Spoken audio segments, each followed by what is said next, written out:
Kazaka François asengi na bilenge kotonga lobi ya sika na kokeba na tribalisme to bokwani na kotalaka kabila ya moko to mosusu mpe kotelemela kanyaka na ekolo Congo Démocratique. Atalisi yango na elembo ya misapi mya loboko. Kanyaka te, biso nyonso toloba kanyaka te.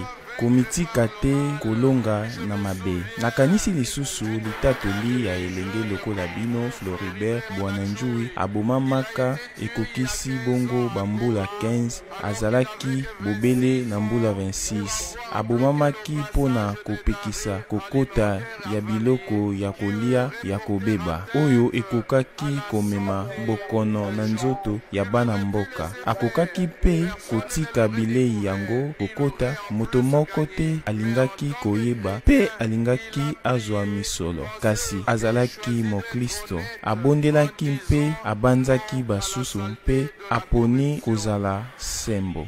Baike na bilenge bazwi mokano kolanda malongi ya papa na koboya kanyaka na ntina ya kotonga ekolo ya malamu bangonde bazali lobi ya mboka. Oyo ya motu yanga na kangi eza musapi ya misato ezali molai elingi kolakisa honnêteté. Honnêteté oyo ezali le contraire ya corruption. Donc corruption toboyi alobi tozala honnête na nyonso biso ba jeune surtout na année oyo mutu aye na enveloppe aye na eloko nyonso yo zala honnête sala choix na yo ndenge esengeli. Kanyaka topi corruption yango bene ezali à la base eza fuma makasi ekoti fuma eboti pena misisa yango wana lokola apapa te biso esengeli na biso toyeba ko bloquer système wana biso tanke ba jeune o tozali avenir ya lobby toyeba ko boyikote to pe ko boya système wana na ko sala ezali ba valeur abengaki vraiment biso poasola na biso tanke ba jeune alaxi biso réalité des humains et atalesi biso avenir na biso pour devenir meilleur dans notre avenir alaxi biso ndenge akubika elakisi honnêteté aboyi corruption surtout pour les dirigeants bayeba